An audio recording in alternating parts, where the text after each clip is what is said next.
The Grand Council chambers fell into stunned silence as Eliora's presentation concluded.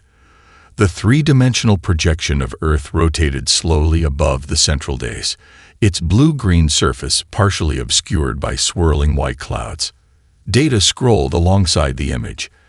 Atmospheric composition heavy with corrosive oxygen. Crushing gravity at 9.8 meters per second squared. Temperature variations that would cause Navarre's cellular collapse within minutes. "This cannot be our solution," Elder Viran whispered, his translucent skin paling further with stress. "These creatures, if they even exist as described, would be monsters by our biological standards." Eliora's upper limbs gestured toward the devastation reports from the outer colonies. The Krell left no survivors on Lumerus II. 12 million of our people, Elder. They didn't even harvest resources efficiently. They simply eliminated. Ambassador Telios moved closer to the Earth projection, studying the curious bictal creatures captured in long-range observation footage. They moved with alarming speed, their dense bodies seemingly impervious to their world's hostile conditions. Most disturbing were their features, forward-facing eyes like dedicated predators, exposed teeth capable of tearing flesh, and appendages evolved for both fine manipulation and striking force.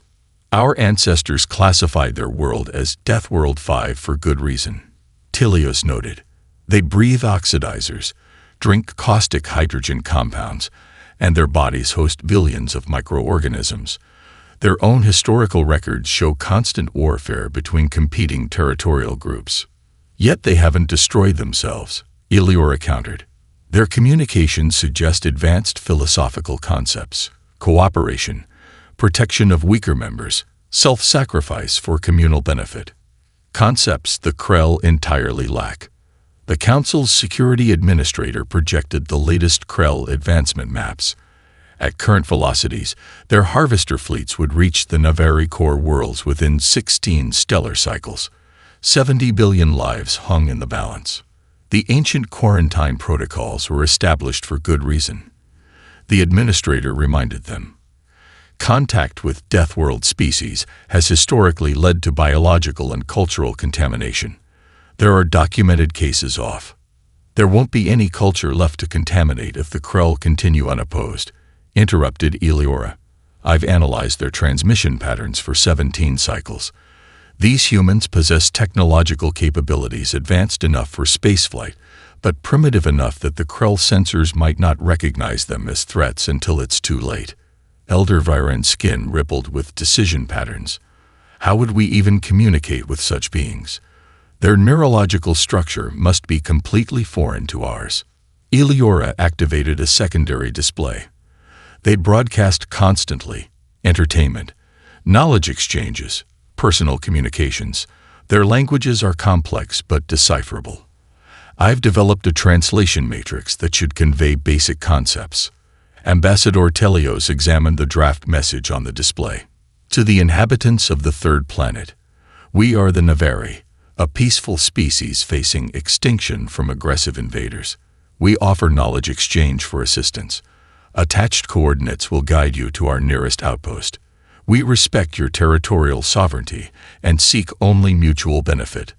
They may simply ignore us, Telios said. Or worse, they might respond with aggression of their own.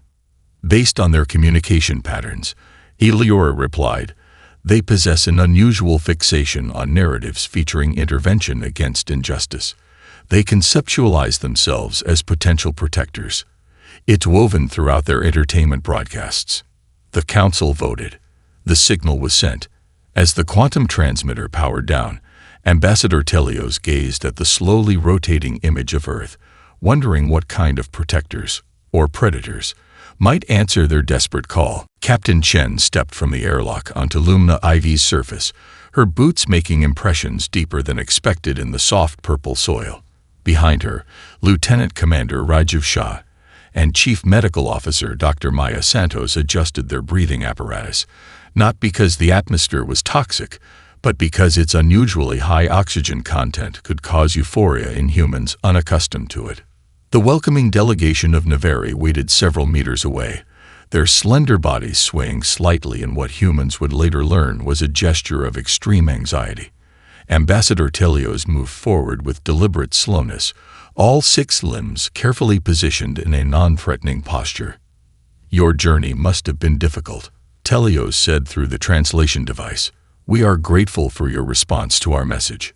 Chen smiled, immediately regretting it when the Navari flinched collectively at the sight of her teeth. 27 light-years isn't so far when someone needs help, she replied, consciously keeping her hands relaxed at her sides. "The Defiance was already on deep space patrol when we received your signal." The humans followed their hosts into a domed structure of what appeared to be grown, rather than built material. Inside, holographic displays showed the advancing Krell fleet's positions. Dr. Santos discreetly scanned the Navari with her medical tricorder, her eyes widening at the readings. "Their bone density is approximately 1/5 of human standard," she whispered to Chen. "Musculature suggests they evolved in a gravity environment roughly 0.3 of Earth normal. They're essentially made of tissue paper compared to us." Chen nodded almost imperceptibly. "And the Krell?" "Silicon-based, according to the briefing data. Crystalline internal structures, likely evolved on a high-pressure, high-temperature world." Eleora, the young scientist who had championed contact with Earth, approached with a data crystal hovering between her upper limbs. "This contains all available information on Krell ship designs and attack patterns," she said, her voice musical through the translator. As Chen reached for the crystal, her movement, casual by human standards, caused Eleora to recoil instinctively. The captain immediately slowed her motion, taking the crystal with exaggerated gentleness. "I apologize," Chen said. "We're still learning about each other." Ambassador Telios gestured toward a nutrient pool where several Navari were absorbing sustenance through their semi-permeable lower limbs. "Please, you must require refreshment after your journey." Shah smiled carefully, keeping his lips closed. "We brought our own supplies, but thank you. Our biochemistry is quite different." "Different?" Eleora echoed, her large eyes fixed on Shah's muscular forearm. "You evolved on a world that should have killed you. Instead, it forged you into beings of remarkable density and strength." A sudden alarm pierced the chamber. Across the holographic display, warning indicators flashed around a nearby moon. The Navari monitoring station froze, their skin paling dramatically. "An advanced scout from the Krell fleet," one announced, voice trembling. "It's scanning the outpost. They've detected your vessel in orbit." Chen's hand went immediately to her communication device. "Lieutenant Park, deploy countermeasures and prepare for possible engagement. No first strike, but defensive protocols authorized." The Navari watched in astonishment as the human captain's entire demeanor transformed. Her relaxed diplomatic stance replaced by alert readiness, pupils dilating, muscle tension increasing visibly. "We should evacuate immediately," Telios urged. "The Krell scout carries weapons capable of." "No evacuation necessary," Chen interrupted, studying the tactical display with predatory focus. "This is actually good fortune. Now we get to show you exactly what humans do when someone threatens the innocent." The observation deck of the Navari station offered a panoramic view of the growing human fleet. Ambassador Telios stood beside Captain Chen as another vessel decelerated into orbit, this one bearing the emblem of the East African Federation. "The Ubuntu specializes in electronic countermeasures," Chen explained, gesturing toward the sleek craft with its distinctive sensor arrays. "Captain McKenna has developed techniques to disrupt enemy targeting systems without damaging their navigation, useful if we want to capture rather than destroy." Telios' translator struggled to convey the concept. "Your species developed technologies specifically to disable rather than eliminate opponents." "We've had a lot of practice fighting each other," Chen admitted. "Turns out that's given us options beyond simple destruction." Below them, the station's main hangar had been converted into a joint operations center. Screens displayed tactical simulations while mixed teams of humans and Navari analyzed Krell technology. Lieutenant Patel guided several Navari engineers, through a holographic representation of Krell shield harmonics. Their crystalline structure creates resonance patterns, Paddle explained, manipulating the display with practiced gestures. If we modulate our weapons to counter frequencies, we can shatter their shields with surprisingly little energy. The Navari engineer's skin flushed with excitement, their equivalent of aghast. We never considered frequency modulation, one admitted. We assumed their shields were impenetrable. Humans have a saying, Paddle replied with a smile. Where there's a wall, there's a way through, around, or under it. Across the chamber, Chief Medical Officer Santos supervised a more delicate exchange. She had established a trade center where human medical personnel learned to treat Navari injuries, while teaching their counterparts about human physiology. Your cellular repair rate is extraordinary, a Navari medical practitioner noted, examining microscopic imaging of human tissue samples. And these white blood cells, they actively hunt pathogens. Our entire existence is basically an ongoing battle with microorganisms, Santos confirmed. Our bodies are constantly at war with something trying to kill us. The Navari's translucent skin rippled with distress patterns. How do you maintain psychological stability living in such a state? Santos laughed. We don't really think about it. Most humans never realize how many fights their body wins every day. In another section, culinary specialists from both species work to develop compatible nutrition. Chef Santiago from the Mexican vessel Aguila carefully filtered his traditional dishes to remove compounds toxic to Navari physiology, while learning which local flora could safely supplement human diets. Food isn't just sustenance, Santiago explained while preparing a modified version of plant-based ceviche. It's diplomacy. It's understanding. It's showing we can adapt to each other. Ambassador Telios observed these exchanges with growing wonder. When we sent our message, we expected warriors if you came at all. But you brought doctors, engineers, scientists. We brought everything, Chen interrupted. That's how humans solve problems. All of us, all our skills, all at once. A communication officer approached with urgent news. Captain, long-range sensors detect a Krell battle group changing course. They are heading directly for this system.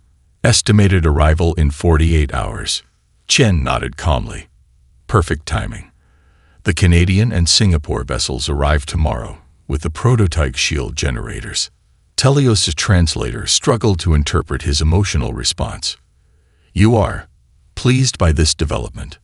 Not pleased, Chen corrected. Ready. There's a difference. She gestured toward the diverse human ships in orbit. Each of those vessels represents a different human culture, a different approach to problems.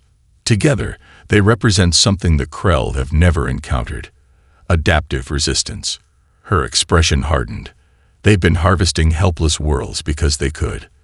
Let's see how they handle opponents who bite back. The Krell battlecruiser Inevitable Conquest emerged from hyperspace at the edge of the Lumina system, its crystalline hull refracting starlight into prismatic patterns.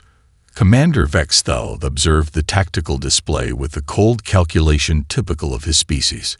The Navari outpost appeared as expected, a fragile structure easily harvested for resources. What wasn't expected were the 14 unknown vessels in defensive formation around it. Classification impossible, reported the sensor officer, the crystalline facets of their head shifting in confusion. Design patterns match no known species in our database. Irrelevant, Vexthal decided. They protect the primary target. They will be harvested alongside it. He transmitted standard Krell protocols to the support vessels. Surround, intimidate, then systematically dismantle. Aboard the Defiance, Captain Chen watched the Krell formation with narrowed eyes. The enemy ships arranged themselves in a precise geometric pattern, their movements mathematically perfect. They're predictable, she observed to her tactical officer. Too perfect. No variation or adaptation. Confirmed, Lieutenant Commander Okonkwo replied, his fingers dancing across the tactical console. Their formation matches exactly the historical records from previous Navari encounters. Chen opened a channel to the combined fleet. All vessels, pattern Omega. Korean and Canadian interceptors, forward screen. Volgograd, prepare for opening salvo on my mark. The human ships broke their orderly formation, reorganizing in what would appear to Krell sensors as chaotic disarray. Some accelerated toward the enemy, while others took positions behind luminous moons. The Navari observers in the command center watched in bewilderment. Your formation is dissolving, one noted with alarm. The Krell will interpret this as weakness. Lieutenant Patel smiled grimly. That's exactly what we want them to think. The Krell initiated their standard opening move, focusing energy weapons on the most populated section of the Navari outpost. Before the beams could discharge, railgun projectiles from the Russian heavy cruiser Volgograd tore through space at near-relativistic speeds. The impacts shattered the lead Krell vessel's navigation array in a shower of crystalline fragments. Impossible, Vexthal stated, observing the damage. Their weapons are primitive kinetic designs, which pass directly through our energy shields, the tactical officer completed, facets shifting to emergency patterns. Shields designed to stop energy weapons are ineffective against solid projectiles. Vexthal adjusted strategy immediately, redirecting the fleet's fire toward the human vessels. The Korean interceptors absorbed the first barrage, their specialized armor dispersing the energy. 3 ships suffered critical damage, their hulls breached and atmosphere venting. But their crews continued operating weapons systems despite conditions that should have incapacitated any known species. Biological anomaly detected, reported the Krell science officer. These creatures continue functioning despite atmospheric decompression and radiation exposure. Aboard the damaged Canadian vessel Frontier, Captain Mackenzie clutched her bleeding arm as she directed emergency repairs. Reroute power to forward shields, she ordered, ignoring the medic attempting to treat her laceration. Transfer all non-essential systems to weapons control. The Brazilian vessel Amazonia launched atmospheric combat drones that attached themselves to Krell ship hulls, drilling through the crystalline structure to inject specialized nanobots designed to disrupt the silicon-based control systems. Commander Vexthal observed with growing alarm as 3 support vessels suddenly went offline, their systems corrupted by unfamiliar code. More disturbing was the evident coordination between the alien vessels despite their seemingly random positioning. Each human ship acted independently yet somehow as part of a greater whole, a fighting style the Krell battle computer could not predict. Strategic assessment, Vexthal demanded. The tactical officer's response was unprecedented in 15 cycles of Krell expansion. Recommended course: immediate withdrawal. As the Krell formation reversed direction, retreating from the engagement zone, Captain Chen's voice echoed across all communication channels. This is just a sample of what happens when you attack those under our protection. Spread the word. The Navari have allies now. Deathworld allies. The atmospheric processing center on Navari Prime hummed with activity as human engineers installed reinforced conduits alongside their alien counterparts. The massive facility, designed to maintain the precise gas mixture required by Navari physiology, had been identified as a critical vulnerability.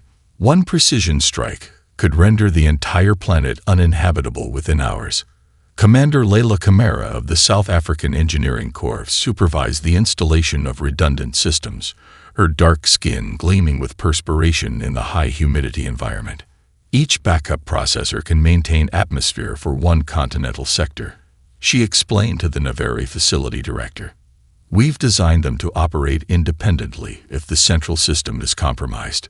The Navari skin patterns shifted in what humans had learned indicated profound confusion. But the original design was more efficient. Your modifications require additional energy and resources. Kamara wiped her brow, adjusting to the oppressive heat that humans found uncomfortable but manageable. Efficiency and survivability are different objectives. Sometimes redundancy saves lives. Across the compound, Australian Special Forces conducted zero-gravity combat training with a group of younger Navari who had volunteered despite their species' natural aversion to conflict. Captain Jesu Wong demonstrated movement techniques that worked with Naveri physiology rather than against it. "You'll never match our muscle density, but you don't need to," Wong explained, floating effortlessly in the training chamber's nullified gravity. "Your LEM configuration gives you advantages in rotation and momentum control. Use what you have." A Naveri trainee attempted the suggested maneuver, using 4 limbs to anchor while the upper 2 manipulated a defensive tool. The movement was graceful but tentative. "I cannot override my instinctive fear response," the trainee admitted, skin flushing with embarrassment. Wong nodded with understanding. "That's natural. We're asking you to act against millions of years of evolution. But remember, we're not turning you into frontline soldiers. We're teaching you to protect evacuation zones and medical facilities." In the orbital shipyards, the transformation was even more dramatic. Human vessels underwent modifications to incorporate Naveri sensor technology, while Naveri ships received reinforced hulls and basic weaponry compatible with their ethical frameworks. Ambassador Telios observed the integration efforts from the command center, where Captain Chen coordinated with fleet captains across 12 star systems. The human commander hadn't slept in 36 hours by Naveri reckoning, yet showed no signs of cognitive impairment. "Your biological resilience defies our understanding," Telios noted. "Our medical specialists report that humans and the engineering teams function in radiation environments that would cause our cellular collapse within minutes." Chen smiled wearily.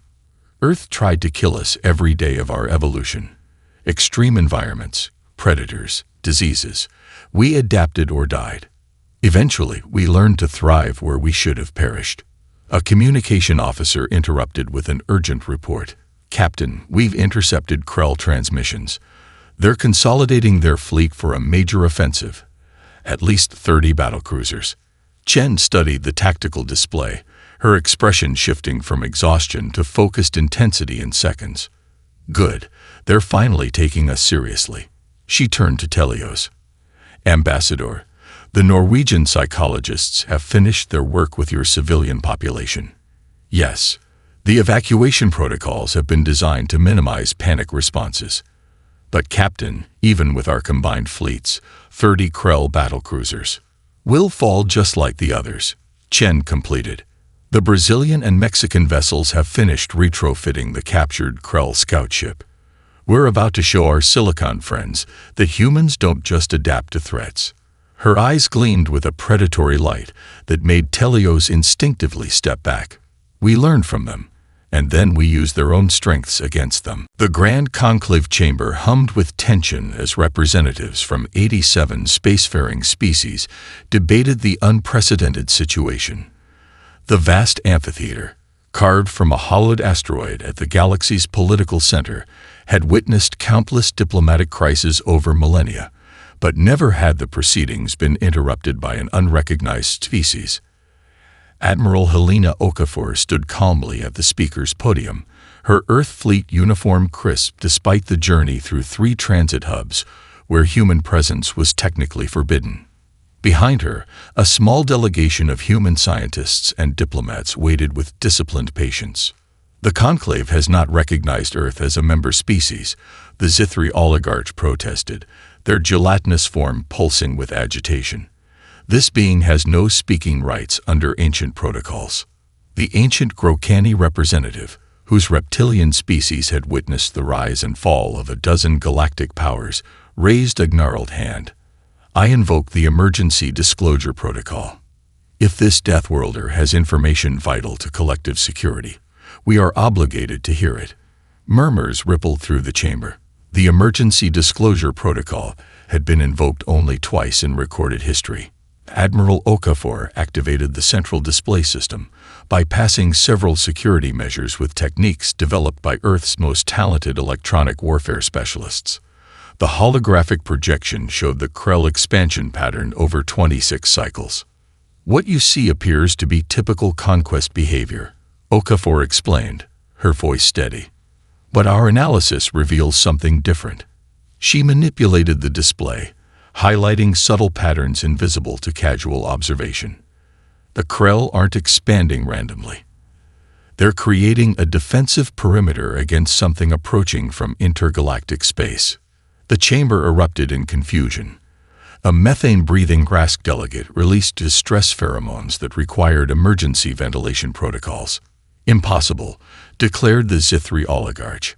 Our astronomers would have detected any approaching threat. Dr. Sanjay Mehta, Earth's leading xenoastrophysicist, stepped forward. With respect, your detection systems are designed to identify objects and energy signatures familiar to your scientific frameworks. Humans evolved as prey species that became predators. Our brains specialized in threat recognition beyond understood parameters. Meta displayed comparative data from Earth's deep space monitoring network. We've been imagining extinction-level threats in our fiction and scientific speculation for centuries. When we analyzed Krell movements against our theoretical models, we found this.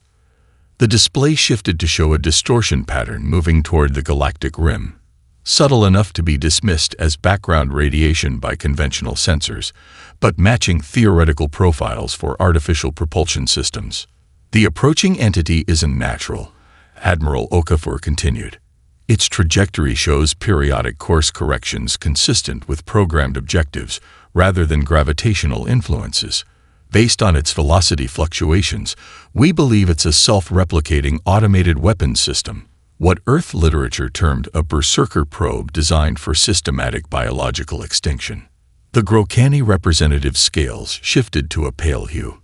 If this is true, the implications are catastrophic. The Krell know, Okafor stated flatly.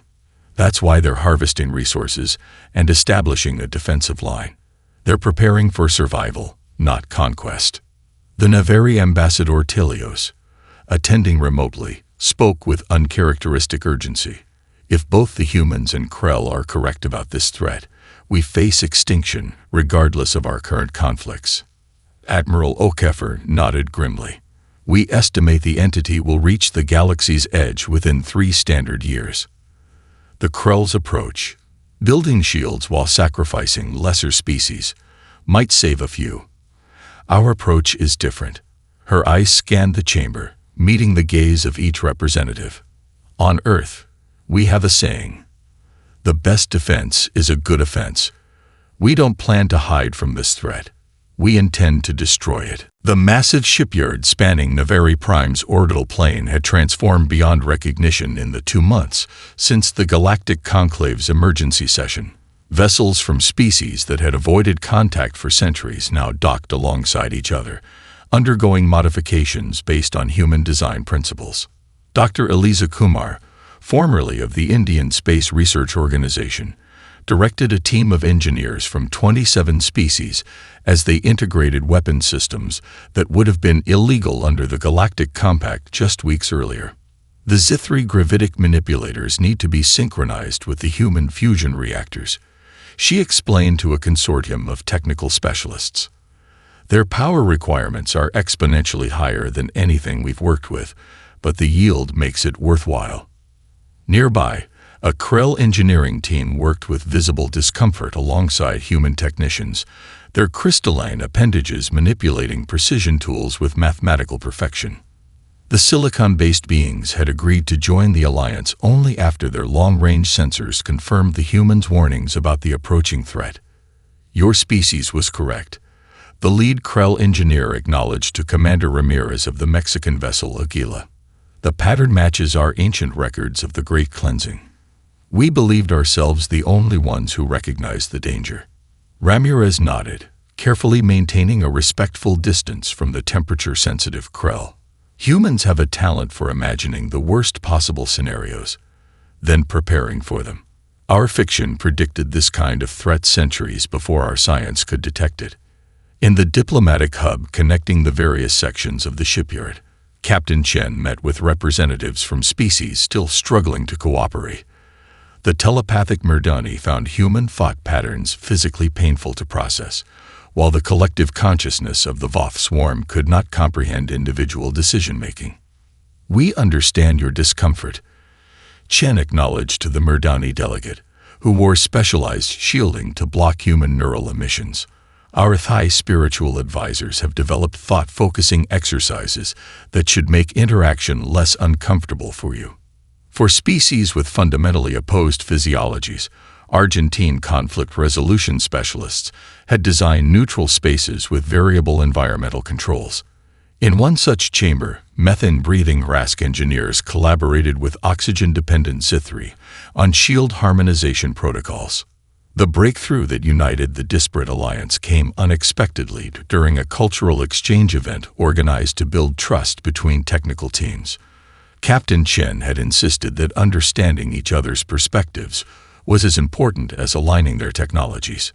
During the Naveri Gratitude Festival, where participating species shared artistic expressions from their cultures, a human child, 7-year-old Sofia Pereira, daughter of the Portuguese engineering chief, approached a Krell technician with innocent curiosity. "Why are your ships built like crystals?" she asked, unaware of the diplomatic tensions surrounding such direct questions. The Krell, unprepared for communication from a juvenile human, responded with unexpected candor about their crystalline technology's underlying algorithms. The conversation, monitored by fascinated xenolinguists, revealed fundamental information about Krell computational structures, and potentially about the approaching Berserker probe that utilized similar silicon-based processing. The perfect defense, Chen announced at the strategic briefing that followed, has been hiding in plain sight. If the Berserker uses algorithmic decision trees similar to Krell technology, we can create targeted disruption cascades. Ambassador Telios, watching humans work alongside species that had been mortal enemies mere weeks before, marveled at their capacity to forge connections across seemingly insurmountable biological and cultural divides. "How do you do it?" Telios asked Chen privately. "How do you make such different beings work together?" Chen smiled wearily. "Earth has over 200 nations, thousands of languages, and countless cultural traditions. Compared to managing humans, getting different species to cooperate is almost simple." The combined fleet waited in formation at the calculated intercept point. 900 vessels representing 43 species arranged according to battle plans developed through human military history and game theory. The vast emptiness of intergalactic space stretched before them, broken only by the distant smudge of light from the Milky Way behind and the approaching Andromeda galaxy ahead. On the bridge of the Defiance, now upgraded with technologies from a dozen worlds, Captain Chen reviewed final tactical simulations. The ship had been transformed, yet its heart remained human, as did its commitment to the mission. 7 days of waiting, Lieutenant Commander Shaw observed quietly. Crew readiness remains optimal, but the Naveri vessels are showing signs of stress reactions. Chen nodded. Their biology isn't designed for prolonged threat anticipation. Have Dr. Santos coordinate with their medical teams. Hormonal regulation protocols might help. The alert klaxon shattered the tense calm. Sensor officers across the fleet reported simultaneously. The anomaly had been detected, but not as anticipated. Multiple signatures, announced the Krell tactical liaison, crystalline appendages manipulating the display. Not a single entity, but thousands of smaller constructs. The tactical display transformed as sensor data flowed in. The approaching threat wasn't a monolithic weapon, but a swarm of autonomous harvesting units, each programmed for maximum biological extinction efficiency. Their formation constantly shifted, adapting to maintain optimal dispersal patterns. They're designed to prevent any escape, Admiral O'Keefer noted from her flagship position. No single target to eliminate, which is exactly what we prepared for, Chen replied, activating the fleet-wide communication channel. All vessels, implement Operation Shattered Mirror. The first wave of automated drones, designed by human Naveri engineering teams, deployed forward. Instead of attacking directly, they began broadcasting precisely calibrated signals that mimicked the Berserker unit's own communication protocols. The effect was immediate. Confusion cascaded through sections of the swarm as units received contradictory instructions. Krell battlecruisers, once the terror of the Navari, moved to predetermined positions, their crystalline hulls designed to absorb and redirect energy at specific frequencies. The modified vessels served as shield generators for the smaller, more vulnerable ships behind them. Chen watched the tactical displays as the carefully orchestrated defense unfolded. Human vessels took the most exposed positions, placing themselves deliberately between the mechanical harvesters and the organic ships they were designed to target. The Berserker units adapted quickly, altering their attack protocols to bypass the disruption. 3 human destroyers were engulfed in energy fields that overloaded their shields, while a Navari sensor array disappeared in a flash of disintegrating particles. "They're learning," Shaw reported grimly. "Faster than projected." The Defiance shuddered as enemy fire breached its outer defenses. Damage control teams rushed to contain atmospheric leaks, while engineering crews diverted power to critical systems. "Reactor stability compromised," the engineering officer reported. "Containment fields failing." Chen exchanged a look with her first officer. No words necessary after years of service together. "Evacuate all non-essential personnel. Prepare the payload for manual deployment." As evacuation orders echoed through the ship, Chen transferred command codes to Shaw. "Get our people to the escape pods. Ensure the fleet maintains formation regardless of what happens here."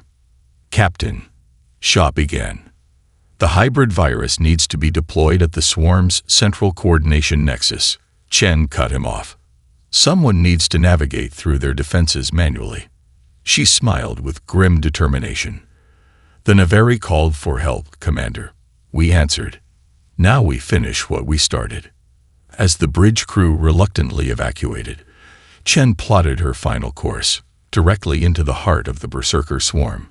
The navigation computer registered the trajectory as survivability rating 0. Ken overrode the warning. "Earth taught us to face impossible odds," she murmured to the empty bridge. "Let's show the galaxy how humans face extinction."